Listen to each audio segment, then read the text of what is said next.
The Epilepsy Foundation is pleased to bring to you the third of 3 modules in an education series titled Seizures and Epilepsy in Older Adults.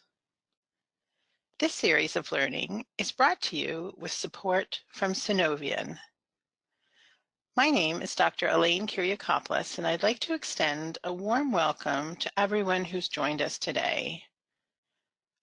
I would like to share with you the mission of the Epilepsy Foundation, which is to lead the fight to overcome the challenges of living with epilepsy and to accelerate therapies to stop seizures, find cures, and save lives.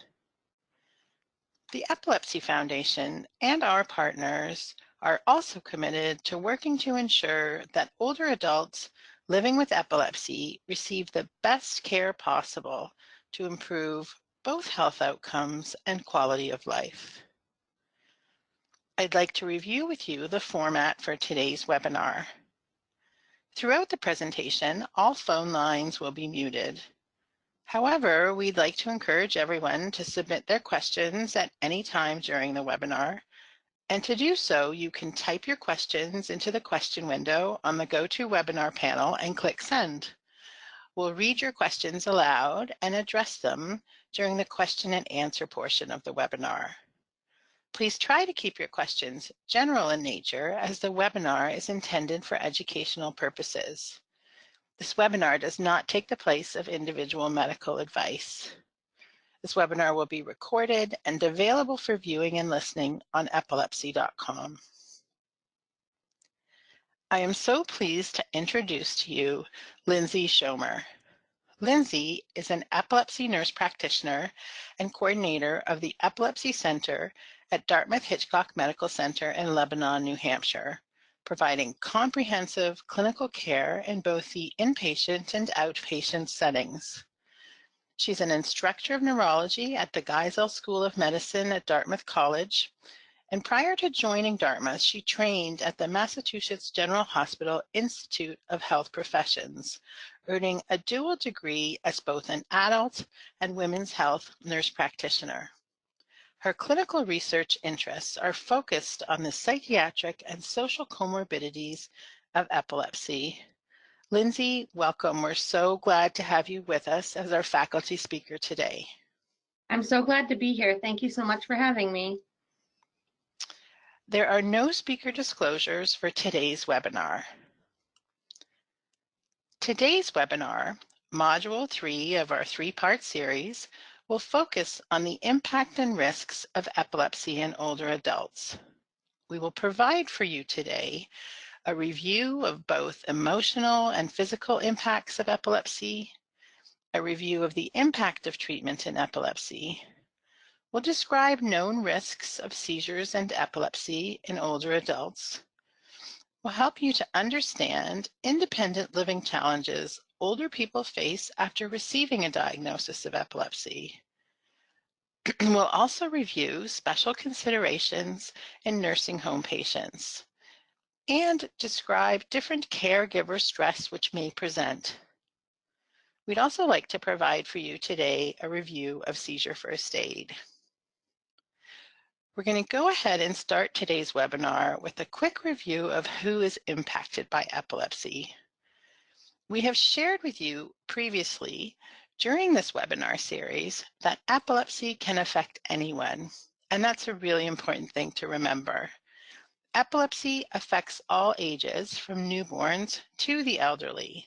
It affects people of all races, all socioeconomic classes, and all geographic locales. Epilepsy is incredibly common, but it can be considered a hidden disease, as people with epilepsy often don't share the fact that they have epilepsy, because unfortunately there's still a lot of misinformation and stigma that surrounds this diagnosis. The numbers show us just how common epilepsy is. We know that 1 in 26 people will develop epilepsy during their lifetime. And that in the United States, there are 3.4 million people who have active epilepsy. There are also about 65 million people worldwide who are impacted by epilepsy. Epilepsy is very common in older adults as well. In fact, aside from the very young children, older adults are the most common group to be affected by epilepsy. Nationwide, close to 1 million older adults, people above age 55, report active epilepsy. The incidence of seizures and epilepsy increases as people get older. Every year, there are more than 50,000 new cases of epilepsy in people above the age of 60. And in 1 out of 2 older adults, the cause of their epilepsy is unknown. We have shared with you in our earlier modules education about different types of seizures. An older adult impacted by epilepsy could potentially be affected by many different seizure types, but this slide shares a simplified list of the most common types of seizures that occur in older adults. The majority of seizures that occur in older adults are focal impaired awareness seizures. They occur in more than half of older adults diagnosed with epilepsy. As we've discussed previously, focal impaired awareness seizures can be some of the most difficult types of seizures for people to recognize. I want to highlight some of the challenges involved with focal seizures. Because most people think of seizures as being a big convulsive event, often symptoms of focal seizures can go unrecognized and untreated. Particularly in older adults, symptoms of focal seizures might be misinterpreted as effects of aging, or they might be mistakenly linked to other medical disorders. Focal seizures with impaired awareness can be really tricky because some people may be totally unaware that they are even having these events. This can make it really difficult for them to be diagnosed with epilepsy and get the proper treatment. And it may not be until someone else, a family member, a coworker, or someone caring for them observes these seizures that it's brought to medical attention. This is not to say that there are not challenges with generalized tonic-clonic seizures as well. There are. Convulsive seizures can cause significant physical injury. People can get injured from the seizures themselves or falls related to the seizures. They can break bones or vertebrae. They can dislocate joints. Often they might suffer significant head injuries when they fall. They can have muscle and soft tissue injuries, and particularly in an older adult who might already be in frail condition, they can take a long time to recover from. You are going to hear more about these challenges and concerns from Lindsay shortly. As you listen and learn from Lindsay, keep in the back of your mind the need to factor in the etiology or the cause of someone's epilepsy as you consider impact and risk. This is a list of the common causes of seizures in older adults. Stroke is by far the most common cause of seizures in this population, accounting for up to half of the cases with a known etiology. Neurodegenerative diseases are another underlying cause, the most common of which is Alzheimer's disease. Brain tumors account for between 10 and 30% of new onset seizures in older adults. Head trauma, another important cause to think about.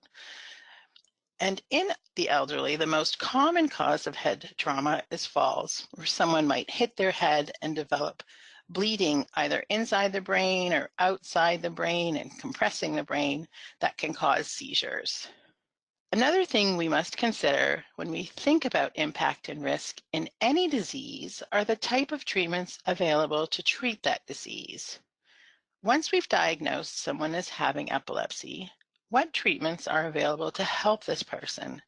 And what will it mean for that person?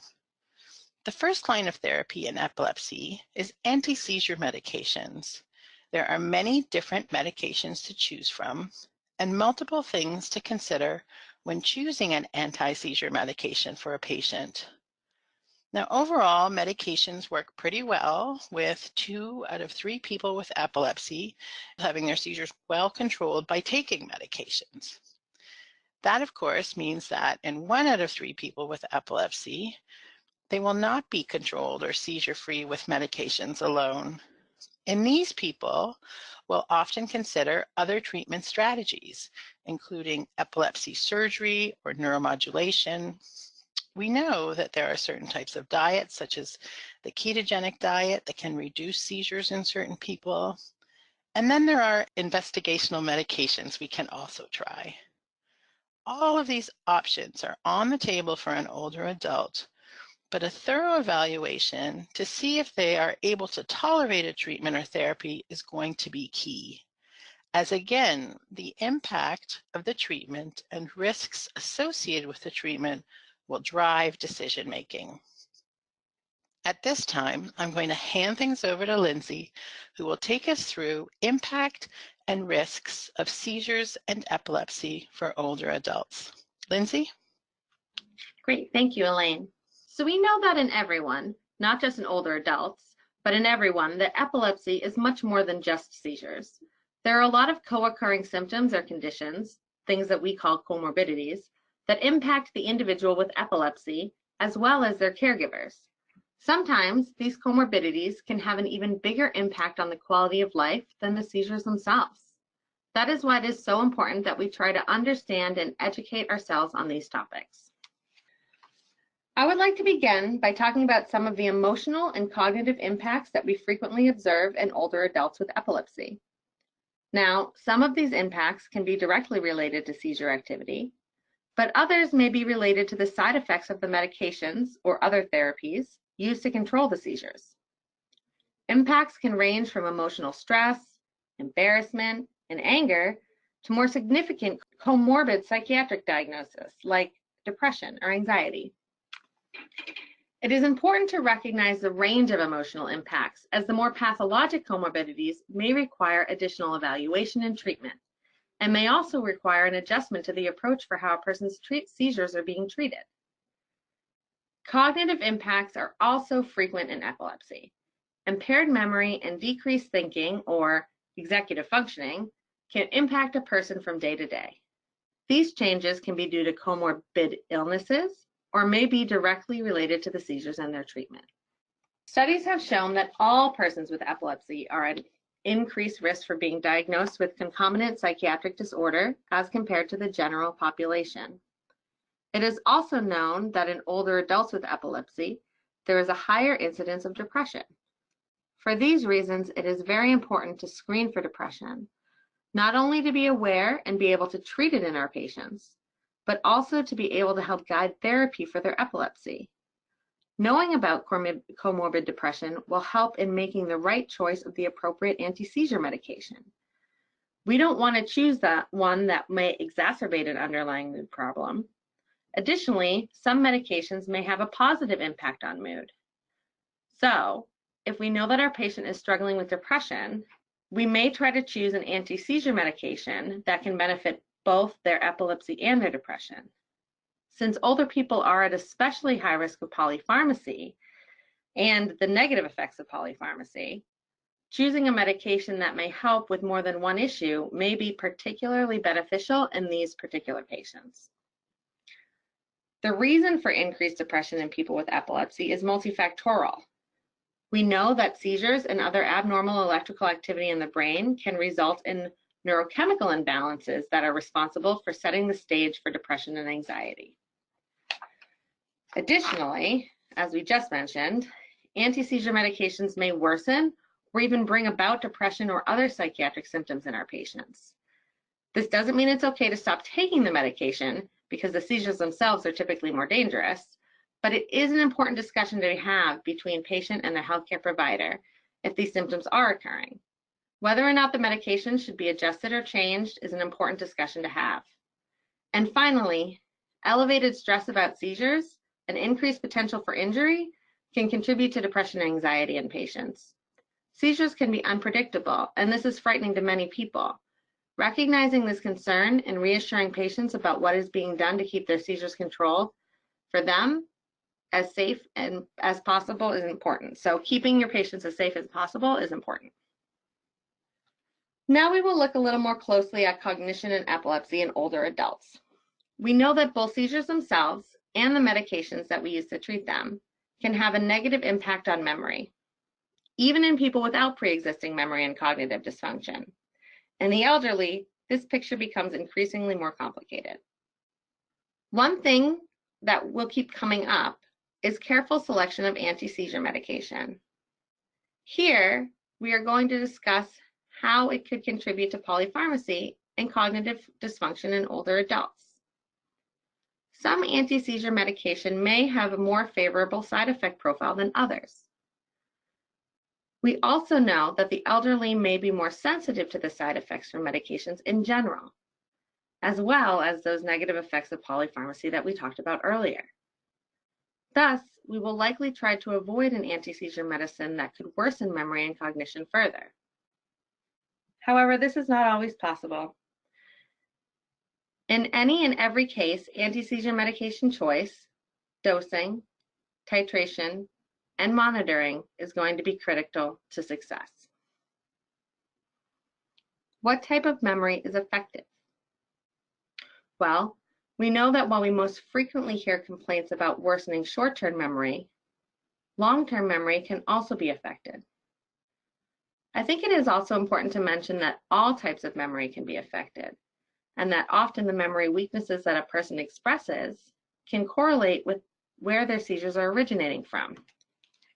Someone with visual memory issues may have seizures coming from an area where visual or spatial information is processed, whereas someone who has more trouble with verbal memory may have seizures arising from a place where a language center is located.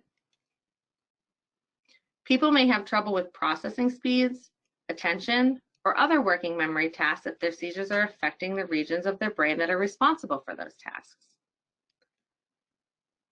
We also know that in this population, there can be the intersection of epilepsy and neurodegenerative diseases, such as Alzheimer's disease, other dementias, and then also vascular risk factors. These dual diagnoses can make the clinical picture exponentially more complicated, and it can be difficult in these cases to tell how much of each factor is responsible for which symptoms. It is possible for a diagnosis to be missed because we may assume that all of the person's memory issues are related to their seizures and not aware that a secondary dementia might be developing, or vice versa. Related, but not directly connected, are the issues of transient epileptic amnesia, that people do not often remember what happened right before, during, or after their seizures. And also, in some rare cases, non-convulsive seizures may present as episodes of acute confusion, and these episodes are more likely to go unrecognized in our elderly patients. We know that older adults with epilepsy are more likely to have additional physical impacts that can manifest with chronic neurologic diseases. Seizures, as well as the side effects from anti-seizure medications, can contribute to these impacts. It is important that we examine our patients closely to make sure they are not under-medicated or over-medicated. Monitoring for drug toxicity is critical in elderly patients, as an aging person's metabolism will typically change. While some degree of side effects may be unavoidable and regarded as accepted in order to maintain seizure control, we do not want the negative effects of the medications to outweigh the benefits of controlling the seizures. Since 1/3 of people with epilepsy have intractable disease, that means they will continue to have some seizures despite being on medications. So in those patients, it is especially important that we find the right balance in order to maximize quality of life while still making our patients as safe as possible. It is also important, regardless of age, that all treatments for epilepsy are considered if medications fail to control seizures. Both seizures, as well as anti-seizure medications, might make people feel fatigued, dizzy, or off balance. Other side effects from anti-seizure medications include changes in visions, other difficulty with imbalance, or trouble walking, which we call ataxia. Some medications may make a person's tremor worse. Seizures and these physical side effects can place people at greater risk of falls and possible serious injury. And our next slide is going to deal specifically with the importance of sleep and the negative impacts of disturbed sleep in the elderly and people with epilepsy. Sleep is absolutely essential for good seizure control. So much so that I often tell my patients, if you are not sleeping, there is no amount of medication I can give you to control your seizures. Unfortunately, sleep disorders such as insomnia, restless leg syndrome, obstructive sleep apnea are more common in people with epilepsy. Additionally, as we age, we also tend to have more trouble with sleep. Seizures that occur at night may disrupt sleep, interfering with a person's ability to have quality sleep. People who have seizures out of sleep may also have anxiety about going to sleep, since that's when their seizures occur. This can also contribute to insomnia. Some anti-seizures medications themselves may interfere with sleep quality. So again, choosing the correct anti-seizure medication is extremely important. Since sleep deprivation is such a strong trigger, addressing comorbid sleep issues is of the utmost importance in our elderly patients. We know that in older adults, there is increased risk of osteoporosis. Osteoporosis means that bones that are weak or brittle and are more likely to fracture. They are also at increased risk of osteopenia, which is low bone density that can be a precursor to osteoporosis. We are all at increased risk of osteoporosis as we age. Some people are especially susceptible because of their family history and genetic predisposition. A number of different conditions can impact bones, and you can see a variety of different things that need to be considered when thinking about bone metabolism. A key component in any person with epilepsy, especially the elderly, is monitoring bone density as needed, and the impact of their anti-seizure medication or other medications, illness, diet, or mobility, and what those may have on their bone density. I want to take a moment to review some of the special considerations for people who are cared for in the long-term care setting. There are some additional known risks that apply and are important for people impacted by epilepsy. We know that nursing home patients are generally at higher risk for polypharmacy. In addition to this, older anti-seizure medications are more likely to be in the nursing home setting. In some cases, inadequate monitoring of anti-seizure medications occurs, and this can lead to unacceptable side effects from these medications. All three of these factors can significantly change outcome in seizure control, adverse effects from medications, health outcomes, and quality of life for an older person affected by epilepsy.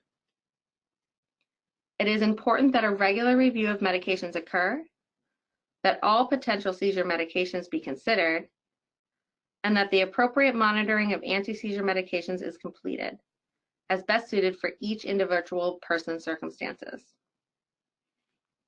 Oftentimes in the older adult living in a nursing home, the exact clinical characteristics and causes of seizures can be less well defined, making accurate reporting of seizure symptoms more difficult.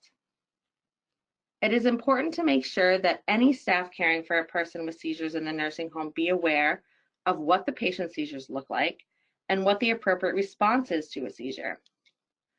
It is vital that all staff caring for or interacting with patients in the nursing home know how to identify seizures and how to best apply seizure first aid.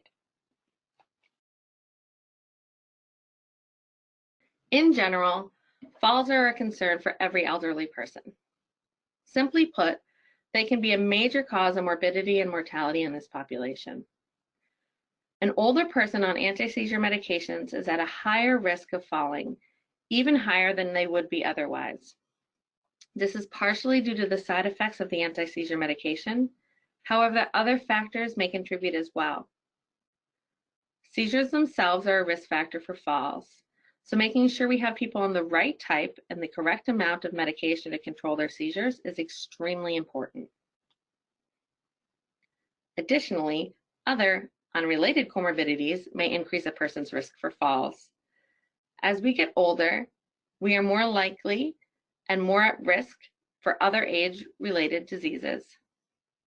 Some diseases may have symptoms that contribute to falls, such as dizziness from orthostatic hypotension or balance issues from neuropathies.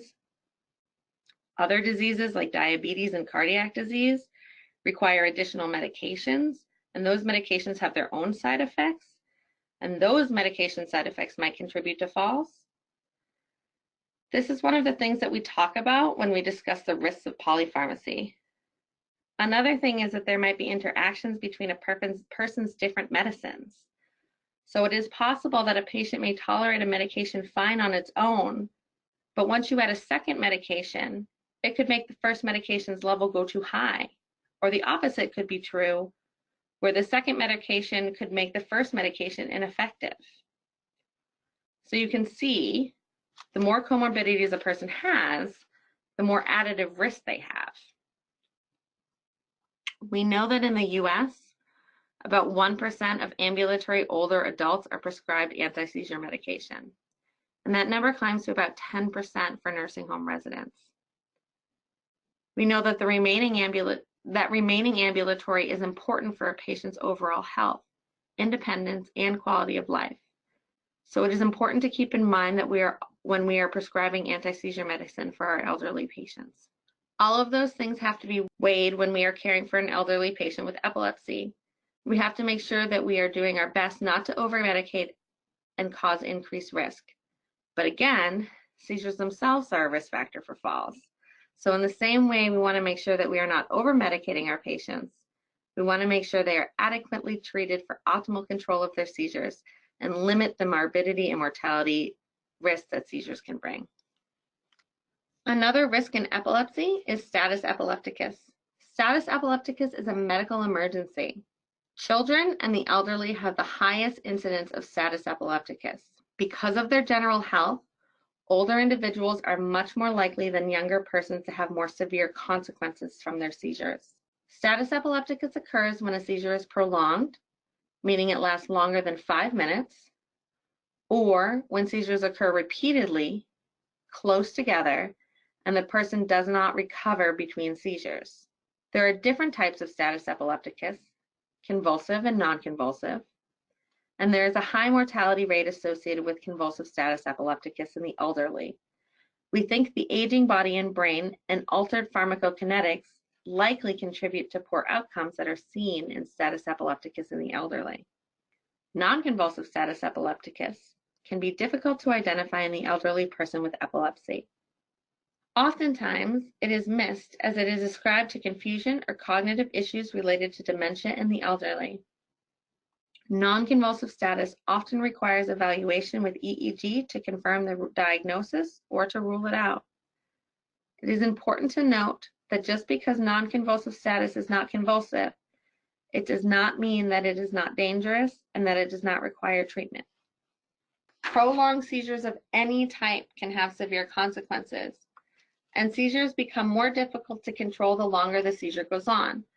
That is why it is so very important to seek medical treatment right away if a person has a seizure that meets the criteria for either convulsive or non-convulsive status epilepticus. Now we're going to talk about independent living and caregiver stress. It is important to consider the overall psychosocial factors that impact our elderly patients with epilepsy as well as their caregivers. As we age, there is a loss of independence, which generally results in a decrease in self-confidence and negative impact on one's quality of life. For persons with epilepsy, this impact is felt to an even greater degree and often at an earlier age than those without neurologic disease. They may experience increased difficulty with living alone and managing their disease, which may result in increased seizure frequency. For those with epilepsy, there are a lot of additional driving restrictions, which exponentially compound the feeling of lost independence and contribute to those increased feelings of isolation. In addition to its negative impact on quality of life, epilepsy in the elderly can have additional complex psychosocial complications. There are many factors which affect adherence. Many elders are on a fixed income, and depending on which anti-seizure medication has been prescribed, they may or may not have difficulty affording this medication. This can affect compliance and is another important factor to consider when choosing the right anti-seizure medication to prescribe. Additionally, stigma surrounding epilepsy, specifically the unique situation in the elderly, where the degree of stigma and lack of understanding surrounding epilepsy during the time which they were growing up was even more severe than it is today, can impact a person's adherence to treatment as well as the acceptance of the diagnosis in the first place. Caregiver fear and fatigue may also impact a patient's quality of life. Caregivers may become overly restrictive due to the fear of seizures, disproportionately impacting the quality of life of their loved ones. This is why extensive education of the entire care team, as well as discussions about prioritizing both safety and quality of life, are exceedingly important. We know that 8 out of 10 adults over the age of 65 have more than one chronic health condition. This means that caregivers are some of the most important people in the lives of our patients. Therefore, education and support of caregivers is exceedingly important when it comes to caring for our elderly patients with epilepsy. Seizures are incredibly unpredictable, so it is important for us to help provide our caregivers with the tools they need in order to minimize triggers, identify when seizures are occurring, and be able to keep their loved ones safe when seizures do happen. Risks related to seizures and medication side effects further exacerbate caregiver stress. Additionally, many of our patients' caregivers are also elderly, for example, spouses or partners. Those caregivers may have health concerns of their own, which may further complicate the situation. As our caregivers age along with our patients, their own health issues may begin to limit their caregiver role. Sometimes we find that our patients themselves were previously acting as caregivers to their partners, and that independence may now change for both partners as a result of the diagnosis of epilepsy. Ultimately, as previously discussed, education and support, as well as tailoring your care to each individual patient and their family and caregivers, is of the utmost importance when it comes to providing our patients with comprehensive care. I think that now I'm going to hand it back to Elaine, who's going to go over seizure first aid. Great. Thank you, Lindsay, for that terrific overview of impacts and risks. And we're now going to take a few minutes to review seizure first aid, and then we'll move on to our question and answer period. So let's walk through what you can do if you're present when someone is having a seizure.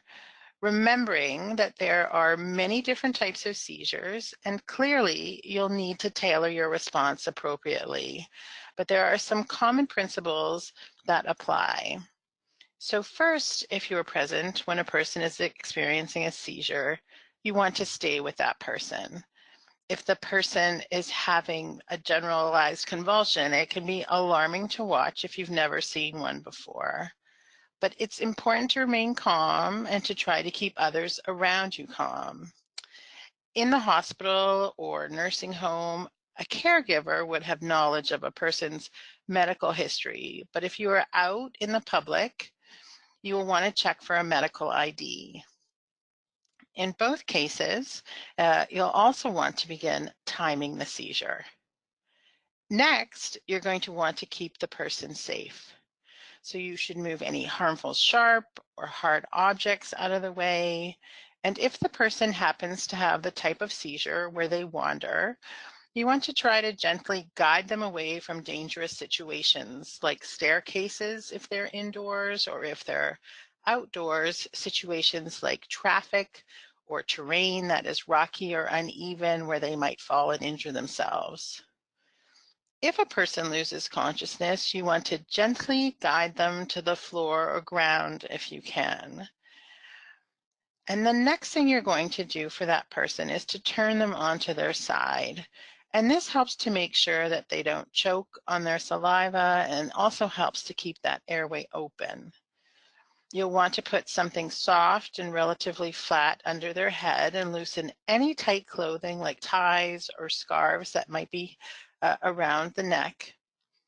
You never want to put anything in their mouth, and you should not offer food or medication to a person who's not completely awake and aware. You also never want to restrain a person during a seizure. So holding someone down during a seizure does not stop the movements that accompany a seizure. The movements will stop when the seizure ends, and most seizures last between several seconds and a few minutes and end on their own. After the seizure ends, you'll want to stay with that person and continue to monitor them until they're fully alert and aware. You're going to offer reassurance and let them know in simple terms what happened and that they're okay. Remember that they'll be quite confused when they wake up from the seizure.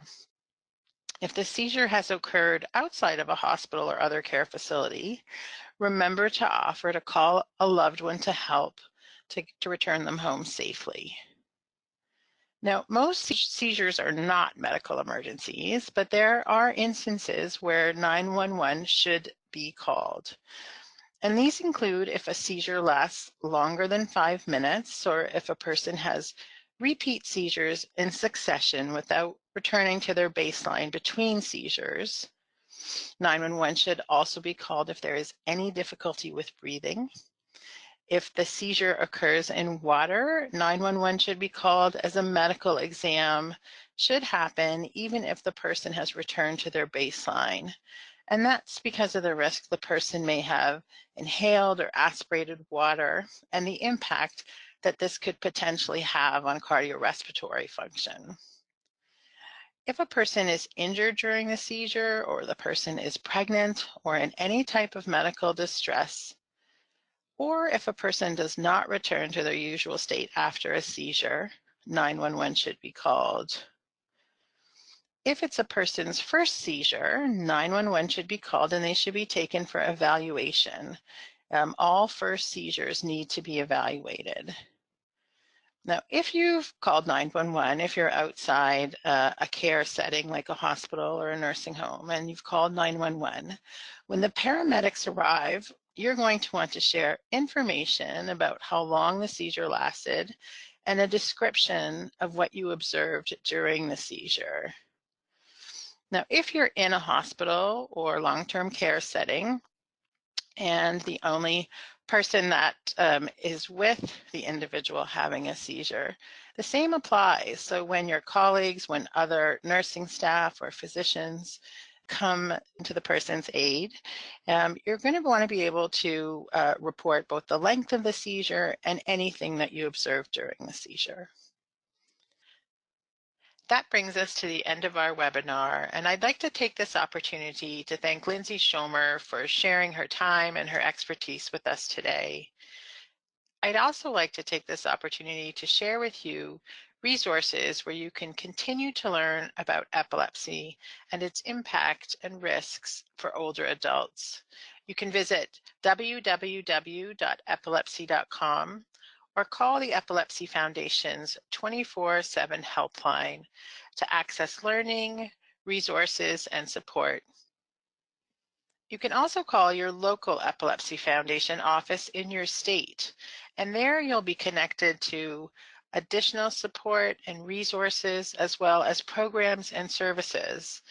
And it will also give you an opportunity to connect with a community of caring individuals and families living with epilepsy. Today's webinar marks the end of our three-part modular webinar learning series. You'll be able to access webinars 1, 2, and 3 online by visiting epilepsy.com. So be sure to share this education with your colleagues and other professional staff who you feel may benefit from this learning. At this time, I'd like to once again thank our guest faculty, Lindsay Schomer, for leading our learning today. And I'd like to thank each of you for your attention and for your participation in this learning provided by the Epilepsy Foundation. Thanks for joining us, and thanks for all you do to take care of people living with epilepsy.